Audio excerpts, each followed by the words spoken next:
Hey everybody, I hope you're having a great day.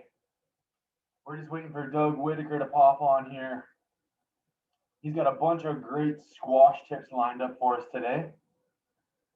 Oh, there he is. He's coming in.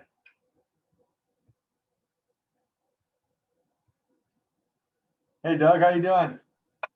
Hey, Good to see you again. good to see you. Been some time. Yeah. We're in the middle of a brutal snowstorm here. You know what I saw on the Weather Network? Something was coming up the middle of the states. They said it was going to touch on southern Ontario, but it doesn't look like we're supposed to get some, but it doesn't look. I thought we were destined to get hit again. We got hit last week, but I saw it coming across the states. You're in the middle of it right now, are you? Oh yeah, the problem here is that people don't know how to deal with it. Here we're used to it. I saw the Yeah, in Texas though. All those things definitely don't know what's going on. that's clear. Yeah. That's clear. So how So are you? what? What have you been up to? Well, I came back here because I needed to make some money. So other than that, Yeah. pretty regular. Yeah. But it's been pretty good actually. So it's been pretty steady. Good to hear. Good to Yeah. hear. Well, I figured I'm happy we were able to catch each other on a Zoom call. You're in Pennsylvania? Yep. Right on. So we figured we had a couple questions come in. I think you saw it through email, just asking about some simple modifications or some little tips that someone like yourself might be able to provide. Heck, you'd probably be able to help me a heck of a lot. I'm picking up the game here. It's been tough for me to play any matches, obviously, but I've been able to get on the courts and gotten pretty good at beating the ball down the backhand wall and my forehand wall, but I need some experience actually playing some matches, but I think yeah, I'm just kind of excited to see what you have lined up for today.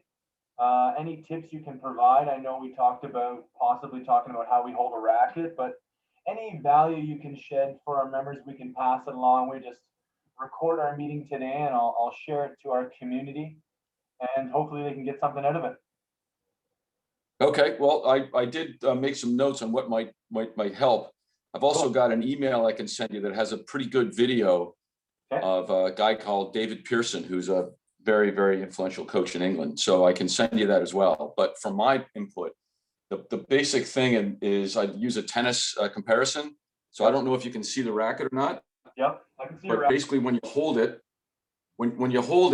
if you take your fist, if I'm a righty, I take my fist and I make a fist, and then I take the racket and I move the racket to the angle A little bit. so that when I put it in my fist, it sits in my palm. So there's a slight, angle to the racket head, which creates backspin. So the face is kind of open. Exactly. So the reason that the tennis is that if you hold your hand steady and you move the racket around the other side, now you've got topspin. Okay. And the problem with Yeah. right, a lot of times that people, when they play with topspin, that is not good for squash. Yep. So where to find that sweet spot is you don't move your hand, you make that fist and you turn the racket in the hand without moving your fist. That's right, just like that. And then when you grip it, you have you have backspin. Not too much, just a little slight angle. Now I'm looking at your hand, Chris, and you've got your thumb above your finger. What Yep. should happen is your finger should be above your thumb. Oh. See that? Okay. So when I make that fist and I put that racket in there, I lengthen my fingers. Yeah. And I just squeeze there. That's better. What happens is this finger is control and the thumb is power. So your power's got to be all the way around, Okay. and your control's got to control the power. So if you invert them, you lose both. You know So what? that thumb's got to go around that grip a little bit, Chris. See how it's around there? Just a little bit. So the guy on the tape actually holds it like this. He holds it a bit like you. Now that's just a bit looser. Can you bring your hand into your frame there and a little bit up? Yeah, there you go. Yep. Yeah. All right. So what happens there is that this is what I'm going to send you the video on. I don't particularly teach that so much because it's a loose grip. What I like to do is bring your thumb around the grip a little bit so you can grip it. Can you see there? Yeah, that's pretty good, Chris. That's Yeah. pretty good. Yeah, I can see. Excellent. Now that's a big change from when you first gripped the racket. You know what? I'm guilty. I'm guilty. Right off the hop, I immediately, thumb on top. This is my grip. I That's had a right. little bit of guidance about opening up the face. Marina, actually, her and I went over that, and she kind of opened up my face, and I was pretty square. I was pretty flat. I played some tennis in my day, so when I first grabbed the racket, I'd be in this position, looking for a top. That's right. I've opened my face up a little bit, and I've opened my grip up a little bit. That's right. That's good. So what you should test that is when I make a fist with my hand, I'm righty, make a fist with my right hand, Yeah. and then I turn the racket and put it in that hand. There's a V shape where my finger meets my thumb, Yep. and that goes up the edge of the racket. Okay. Straight line. So you got to bring that thumb down, Chris. There you go. Yeah. Underneath. So what happens is when you grip a squash racket, your wrist is firm. The finger, just like a golf club, will actually control the racket. Yeah. So that index finger is actually getting a pretty good grip. Exactly. So again, in the video, if you need backup, is you can actually play squash like that because these two fingers are the most active. Okay. Yeah. You know what? I can get a good grip like that. That's right. So those two fingers grip it, and these things are obviously you got to do something with them, but they're stability and they hold on to it. Now, the big thing is what people do is when you're gripping the racket and I'm hitting a forehand, Yep. I have backspin. I don't know if you can see that. I have backspin. When I turn and hit a backhand, I don't change. Are you able to move back a little bit? Because then you'd be able to see the whole racket like myself. As long as you can see me, maybe that would still work. Yeah, that's better. That's better. Okay, so there's my forehand grip, which is actually the same as my backhand grip. So when I hit the ball in the forehand, I have natural slice. When I turn for the backhand, I have natural slice. People make the mistake of trying to change their grip for either side, and you can't do that. Absolutely, that's me too. That's right. So the game's too quick, the game's too fast for it to be anything else. So when I work with people on the court, you do certain exercises where you can do forehand, backhand in rapid succession because you can't change your grip. There you go, exactly like that. That's what it looks like. Okay. That's good, Chris. Just make sure that that thumb is underneath your finger. A little bit, I can see that. The other visual that's very helpful, I don't know if you can see, is how do I know my racket is up with the proper grip? Is the butt of the racket faces the ground or the bottom or the floor of the court. Okay. That means my racket's up, and my wrist is in a set position. Okay. When people adjust their grip with their hands, now I've turned my hand, my wrist is going to break. It's bent. Okay, it has to be straight like a fist. So when I grip the racket, that wrist it's a hinge, but it has to stay closed when I hit, because when I come across, it's the elbow is the articulating joint when you play squash, not your wrist. Now, if I have the improper grip, that releases the hinge of my wrist, which creates inconsistency. Okay. So the way you were holding it to start, which is a great actual visual for me, is when you hold it like that, you're going to bring your wrist into play. Exactly. Which means you can't control the ball. Yeah. When I have the grip in the proper spot, hope you can see that. Now the finger controls that racket. There you go. There you go. Yeah. Excellent. Now, what I'd also do is, I don't know if I can show you the visual. I would draw a line where the V up this edge of the racket, so you can actually have a target in which to look at. But I obviously don't have it on my own racket, but that means that grip is straight like that. Now that's a good grip, Chris, just like that. That's pretty good for. You can probably be able to see where my. Yeah, that's perfect. There's that sharp angle on my racket. Yeah, you're open my face a little bit. Yeah, you're a little bit maybe too open, so I would close it off a little bit. There you go. Yeah, that's very good for visual learning. I'm coachable. So that's there you go. Do this, right? Yep.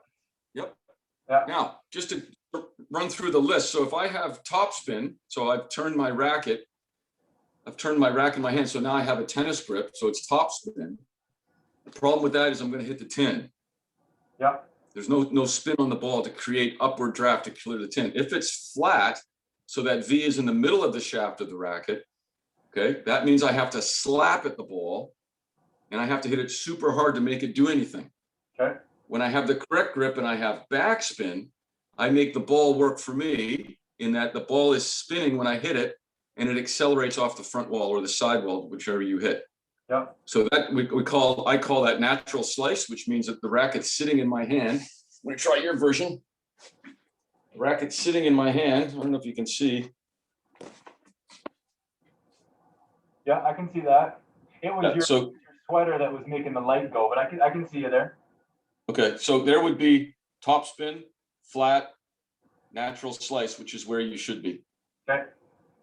Okay, so that's how you hold the racket. Now, everybody who are new to the game are going to struggle with that because they think they need to hit it hard or use different muscle groups to hit the ball. What actually is happening is when you're hitting the ball, this is one unit, and it's the force of the racket hitting the ball, not the force of your muscles or whatever strength you have. Yep. So that's got to be intact, which means you got to have the proper grip. Okay. Cool. Now, I know there's doubles and singles at the center, but there's a little bit of a difference. When I play doubles, I may go to a flatter grip. So I may move it just a touch and make that racket hit flat or straight because it produces a lot of power and the ball will not spin. But other than that, you got to have backspin. On a singles especially, the game's so fast, you don't have time to change your grip. So it's very important you hold it in the same spot. Exactly. Chris, that looks terrific. Looks good? Yeah, absolutely. And you know what you were saying about backhand is I'm the absolute, that's my thing. I'd be moving my racket, I'd be trying to re-grip, waiting for a backhand. I'd try to open up my face on a backhand and get back open for a forehand. I'm the classic example of that, trying to re-grip. Right. So that's a good point, Chris. So that grip stays the same for each shot. Now, when you did those swings, that looked pretty good because that's exactly what it is. See how natural that feels? Yeah, it does. It actually feels completely different. Yeah. That's right. And you were saying something about the elbow. If you could come back and touch on that, I think I could use some value from that. I'm sure other people could. Because to be honest, I thought it was. Again, that's just the ignorance of me learning the sport, but I thought it was more of a whipping motion with the elbow or the wrist. You said something about the elbow. It comes from the elbow. Well, here, I hope you can see some of this. Can you still see me? Yeah, I can see. Okay, so when I've had my proper grip, and I'm swinging, and the elbow's leading the swing. Yeah. The elbow's leading the swing. That articulating joint turns my racket on contact. Okay. So I'm in the wrong spot here, but it turns like that. Now, contrary, if I use my wrist, you're breaking that conduit of the rest of the power in your body. Okay. So it should come through like that. So the elbow is the articulating joint. It moves this way and this way. The wrist is locked. So it's like lifting up, a kettlebell or a weight. When I lift it up like this, that wrist is straight. I don't lift it up like that. Yeah. I can't hold on to it. So what happens is when I have that generating that force is, let's say my swing speed's 125 miles an hour, and that's a good swing, Chris. And I break my wrist, I've lost all that power that's going to be translated through to the racket.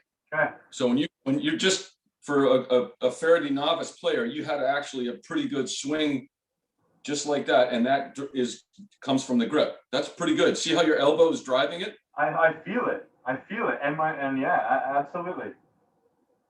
Yep. Yep. So I've never been on court with you, obviously. I've never seen you hold a racket, but you see when you were doing this, that's a natural slice because of your grip. I hold the racket down here a little bit. Yep. Natural slice, and the elbow is driving that swing. There you go. And then you made contact, and the follow through creates your backhand swing. So the swings are symmetrical. Yeah. You know what? I honestly think that would completely change my game already. That's right. Now, because we're on a grip topic, if I have a topspin grip, like a tennis grip like this, and I have that same swing motion, watch my wrist basically folds. Now I have to re-grip or re-swing for a backhand. I don't have time for that. Yeah. Yeah. In squash, it's far too fast. So when you talk about the elbow, you think about the racket and the forearm to the elbow is one piece. So if I broke my wrist, I could put my racket hand in that cast, and that here is all not breaking the wrist. It's all solid. So all that power from my body is driven by that elbow. Yeah. And the snap you're talking about is a racket turning on contact. Okay. It's not breaking my wrist. That's great. Good tips already. I'm already ahead of the game. Beautiful. So I'm just trying to see what else I had for you on. Yeah, I think that's really it. Is really finding that sweet spot in the palm of your hand, in the fleshy part, and putting your finger up, not too far. That is the question. If you look at my hand, I mean, these fingers are pretty tight together, and I got this one up a little, but I can still get that kind of that two-finger grip you spoke of. But are these fingers kind of in the right spot too? Right. I mean, everybody's got a personal preference. The only difference with what you're showing me is when your finger's up that high, it weakens a little bit the amount of control you can get on the racket. So here is zero control. Here it's getting a little bit hard to hold it. So if I'm in between somewhere, it's much easier to hold with a medium. Your grip, raise your hand up a little bit. And I want to compare my, okay. I see what you're going on. Now the video I'm going to send you, just as a contrast, that finger's way up. So it's a much looser grip. Okay. So when your finger goes up the grip like that, it becomes a looser hold, a looser feel. Okay. Now, to me, every coach is different, but to me, I'm more of this school because when I hold the racket, I really have control over it. Yep. When it's a looser grip, if my finger's up higher, it's a little loose. Okay. It's not, but you know, again, everyone has a personal style. Yep. Now, one last thing on the thumb issue is, let's see if I can see it here, is if my thumb comes up, I see people hitting backhands with their thumb all the way up the racket. Yep. Or the grip. And that creates a slapping motion. I don't know if you can see that when my thumb is up pushing the racket. Okay. Yep. Can you see that? Yep. Yeah. What actually happens is that's right. When you put it up there, your finger has to control that racket, not your thumb. Yeah. There you go. That to me is not so good when your thumb is up like that. Yeah. Good. So you want this, not so much this. Correct. That's my school, but you know, some people hold it up like this. Yeah. But I think that's a loose grip. Okay. And also one of the best ways to do this is that I do some coaching by Zoom, and I go in and look at a pro match and actually go through it and do it at a quarter speed or hold it. And you can actually see some of this stuff. You can actually see how their hands are turning when they're hitting the ball, or how they actually hold the grip, especially if you freeze it when they come back for a backhand, you can really see this gap. Yeah. So it's also a very good teaching method is to watch a pro match online and then freeze it or quarter speed. You can actually see the swing mechanics. It's pretty interesting. Cool. So I already feel like I feel more confident with the racket in my hand. That's a good grip, Chris. That's a very good grip, right from the get-go. Right on. Good. Go. See how you changed your swing already? Yeah, honestly, even this, like going from forehand to backhand, it feels like the racket's in the right spot. I was classic. I'd be fumbling with my grip, getting in a backhand. I did it today. I was hitting on the courts today, and I was doing that today. So I've already picked up some tips.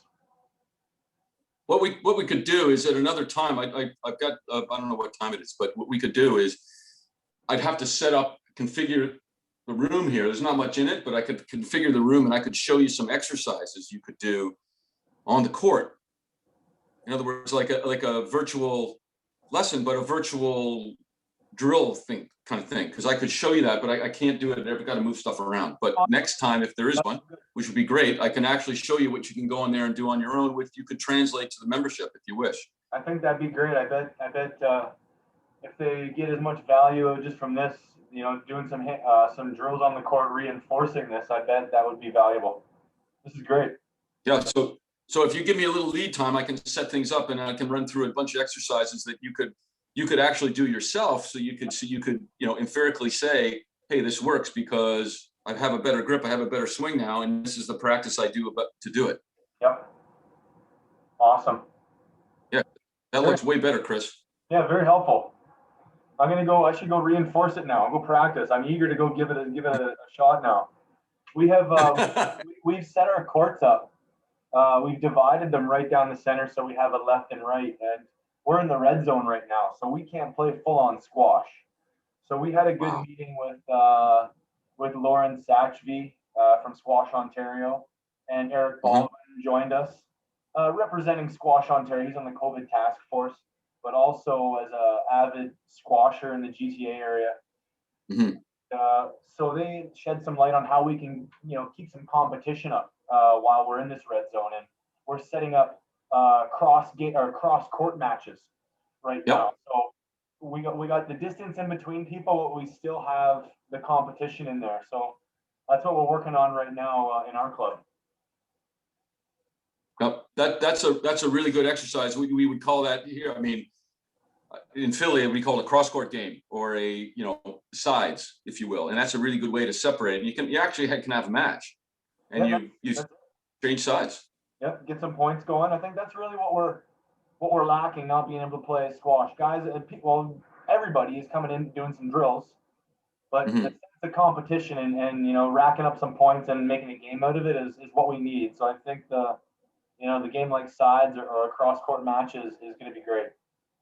Yeah, definitely. Now, Chris, that's a sincere offer because it would kind of be interesting for me to do this as well, is set up a way to demonstrate a couple of exercises that you could pass on to membership, meaning that if they could do it on their own, and that would improve their own game. So, please, whatever your time is, let me know. Yeah, absolutely. Absolutely. Okay. So you need to set up some space in your room so you could demonstrate that?